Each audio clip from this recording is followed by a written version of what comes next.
This is set up for shoulder internal rotation. I got the band double looped around my foot. I'm gonna prime the shoulder a little bit and then grab on so that band is pulling into internal rotation, stretching the back outside of the shoulder. And then I'm pulsing just right at that end point for a couple inches to fatigue those muscles.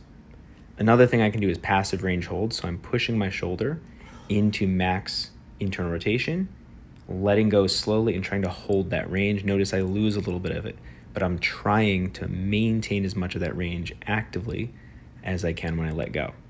So that's another good option to strengthen the end range of our shoulder internal rotation. Now I'm doing pulses here, kind of like I was doing with the band, but I'm using my other arm for resistance, again, to fatigue the muscles here and train the strength.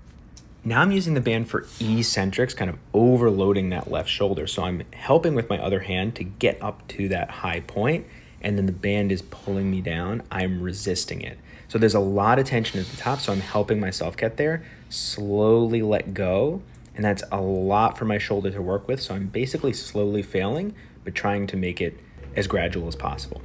Another option for resistance is adding a dumbbell, and I would start with something light. We can do very similar exercises, so I'm gonna add a little extra weight with my hand and the dumbbell, and I'm gonna do pulses there. So sometimes that just takes a little bit of stress off the other arm. It doesn't have to push quite as hard, and you have something to grip with your bottom arm, so it can help you feel more tension sometimes.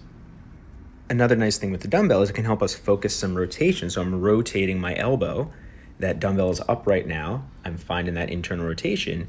I'm gonna do pulses from there. So that rotation does change the stretch a little bit. It changes some of the tissues we're feeling. You might be surprised at how different that does feel.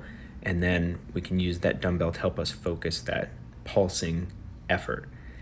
Another thing we can do is manipulate our elbow position. So I'm bending and extending my elbow while keeping my shoulder internally rotated. And at different elbow positions, this can feel significantly different.